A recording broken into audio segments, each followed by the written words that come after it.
જય માતાજી મિત્રો, બધા આનંદમાં હશો.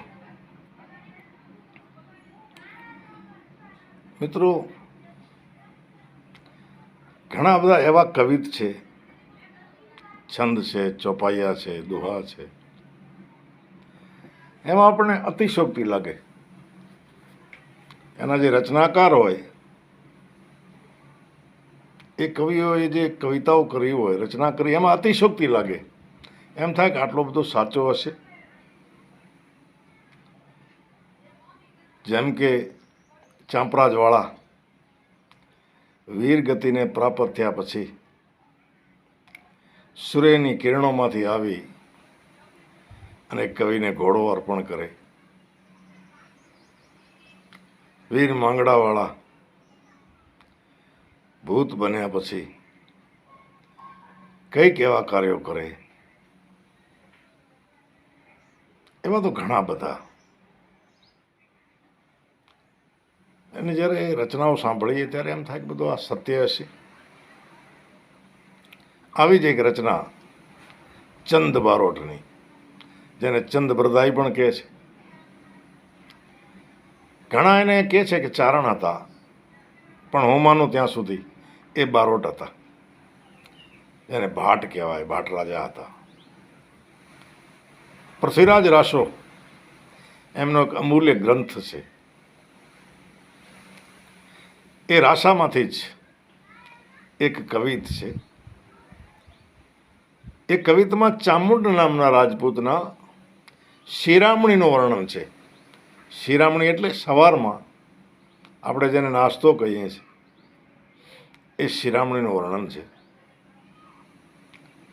એનું કવિત છે કે પિયે દૂધ મણ પંચ શેર 35 શક્કર, અન ખાય નવ તાકડી ઓર એક બડો બક્કર, કાલકૂટ 3 શેર 1.25 મણ ગ્રત શું પોખણ, કસ્તુરી 1 શેર 2 કેસર ચોખન, મણ 4 દધી મહિષી તરણ, આશવ 1 મટકી ભરે, 1.25 પોર દિન ચડત હી શિરામણી ચામુંડ કરે.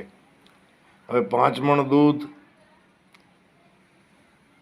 35 શેર હાકર ખાંડ, 4 મણ ભેંસનો દહીં, 1 માટલો 1 દારૂ, 1 મોટો બકરો, એમાં અફીણ, કાલકૂટ, કસ્તુરી, કેસર,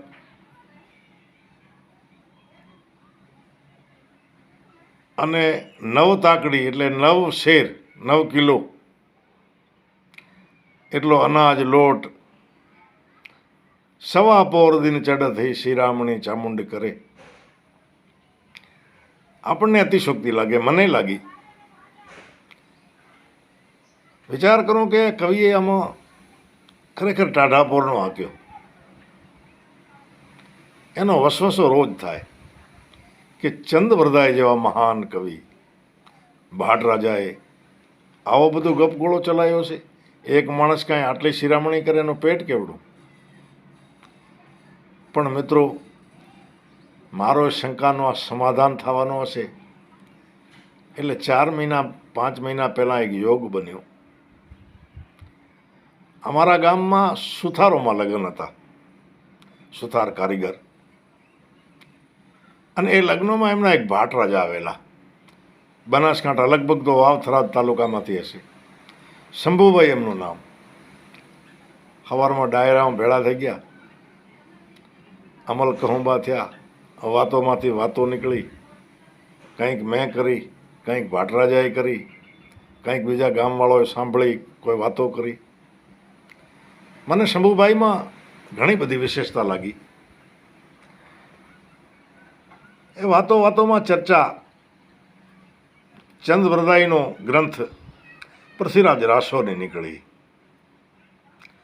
એમાં મેં ધીરેકથી શંભુભાઈને માઠું ન લાગે એમ. શંભુભાઈ મારાથી મોટી ઉંમરના પણ વિદ્વાન છે. મેં વાત કરી, મેં તો શંભુભાઈ, આ ચંદ બરદાઈએ, ભાટરાજાએ પૃથ્વીરાજ રાસોમાં આ કવિતમાં અતિશોક્તિ નથી કરી. ચામુંડ રાજપૂત કાંઈ હવારના પોરમાં આટલો શિરામણ કરતો હશે? ત્યારે શંભુભાઈએ હસીને જવાબ દીધો, મને કે કવિરાજ, તમે બહુ હોશિયાર હશો, દેવીપુત્ર છો, પણ તમે અર્થઘટન કરી શક્યા નથી. એટલે મેં કીધું આપ કરો. એટલે શંભુભાઈ બારોટે બાટરાજાએ મને વાત કરી કે આનો અર્થઘટન આવી રીતે કરવાનો હોય કે ચામુંડ જેવો મહાન પરાક્રમી ડાયરાવાળો માણસ એ હવારમાં શિરામણી એકલો ન કરે, એના ભેળા 25 જણા શિરામણી કરવા ઉઠતા હશે, અને એ બધાનો આ હિસાબ છે. એકલો કાંઈ જાય ને પાટમાં જ બેહીને એકલો ખાઈ અને રાણી પાસેથી બહાર ન નીકળે. એના ભેગા 25 જણા હોય. અને એટલે આ કવિત બનાવ્યું છે કે પીએ દૂધ મણસ પંચ શેર 35 શક્કર, અને ખાય 9 તાકડી ઓર 1 વડો બક્કર, કાલકૂટ 3 શેર 1.25 મણ ઘૃત શું પોખણ, કસ્તુરી 1 શેર 2 કેસર ચોખન, મન 4 દધી મહિષી તરણ, આસવ 1 મટકી ભરે, અને 1.25 પૌર દિન ચડત શિરામણી ચામુંડ કરે. મિત્રો, મને બહુ હર્ષ થયો. મને એમ થયું કે આ શંભુભાઈને મેળાપ ભગવતીએ જ કરાયો હશે, નહીં તો મારા મનમાં હું એમનો એમ આવો જ લેખત કે આ કવિ અહીંયા અતિશોક્તિ કરી, કવિ અહીંયા કૂળ બોલ્યા છે. મિત્રો, સુંદર એવો શંભુભાઈએ અર્થઘટન કર્યું. એ શંભુભાઈની છબી મારા હૃદયમાં કોતરાયેલી છે. ભગવાન જિંદગી આપશે તો ક્યારેક ફરીને મળીશું. અને હું અને શંભુભાઈ એકબીજાને જય માતાજી કરી છૂટા પડ્યા. તો મિત્રો, ઘણા એવા કવિતો હોય છે જેમાં આપણને અતિશોક્તિ લાગતી હોય, પણ આપણે અર્થઘટન કરી શકતા નથી. તો નાની એવી વાત કેવી લાગી આપને?